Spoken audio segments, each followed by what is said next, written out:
परम प्रेममय जुगपुरुषोत्तम श्री श्री ठाकुर अनुकूल चंद्रेर आतुल रांगा चरण जानाई आमार शतकोटी दंडवत प्रणाम। जय गुरु सकल इष्टप्राण दाता मायरा।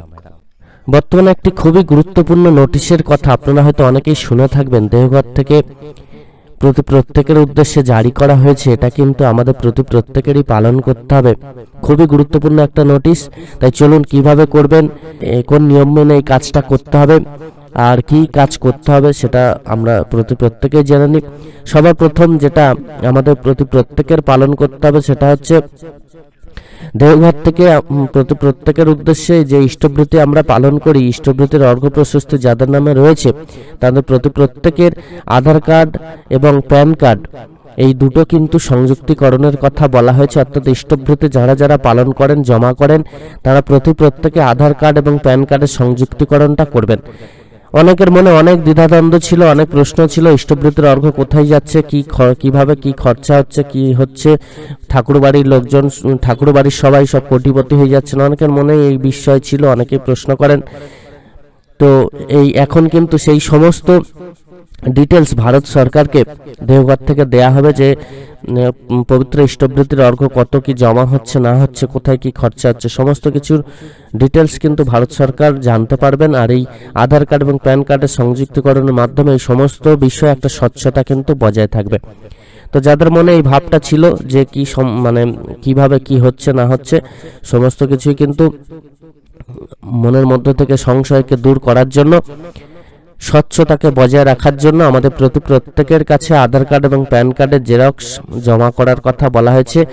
পূজনীয় বিঙ্কিবাবু কিন্তু এই নিয়ে প্রত্যেককে অবগত করেছেন। আর আমরা যারা ইষ্টবৃত্তি পালন করি, জমা করি, তারা কিন্তু প্রত্যেকে অতি অবশ্যই এই কাজটা মানে এই ডকুমেন্টসগুলো জমা করব।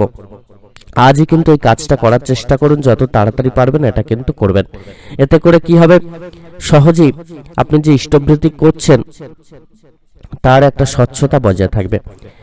এটা কিভাবে করবেন, অনেকের মনে অনেক দ্বিধাদ্বন্দ্ব রয়েছে যে কিভাবে করবেন, কি মানে কাজটা কোথায় গেলে করতে পারবেন। তো আরো সহজ করে আমি বলে দিচ্ছি, আপনাদেরকে কিছু করতে হবে না। শুধুমাত্র যারা আপনার আশেপাশে যারা উপযোজনা কেন্দ্র চালাচ্ছেন সেখানে গিয়ে আধার কার্ড প্যান কার্ডের জেরক্স জমা করে দিন বাড়ির প্রত্যেকের। যারা আপনার পাশে যদি কেউ পাঞ্জাধরি কর্মী থাকেন তাকেও এই ডকুমেন্টস দিতে পারেন। পাশে যদি কোনো কেন্দ্র মন্দির থাকে সেখানে ডকুমেন্টস জমা করতে পারেন, বা ডিপি ওয়ার্কস যারা করছেন তাদের কাছেও কিন্তু এই কাগজটা জমা করতে পারেন। এটা খুবই গুরুত্বপূর্ণ একটি কাজ, তাই এটাকে হেলায় ফেলায় অবহেলা করে দেরি করবেন না, যত তাড়াতাড়ি পারবেন কিন্তু করবেন। দেওঘর থেকে স্পষ্ট করে এই নোটিশ জারি করা হয়েছে এবং যারা যারা ইষ্টবৃত্তি করেন তাদের প্রত্যেকের কিন্তু এই কাজটি করতে হবে। সহজভাবে এই কাজটি করবেন, শুধুমাত্র আধার কার্ড প্যান কার্ডের জেরক্সটা সেখানে দিয়ে দিন। আরও যদি আপনার কোনো মনে সংশয় থাকে তো অবশ্যই কমেন্টস করুন, বা যারা ডিপি ওয়ার্কস করছেন বা যারা উপযোজনা কেন্দ্রের দায়িত্ব রয়েছেন তাদের কাছে জিজ্ঞাসা করতে পারেন। সকলে খুব ভালো থাকবেন। পরম দয়াল আপনাদের প্রত্যেকের মঙ্গল করুন। জয় গুরু বন্দে পুরুষোত্তমম।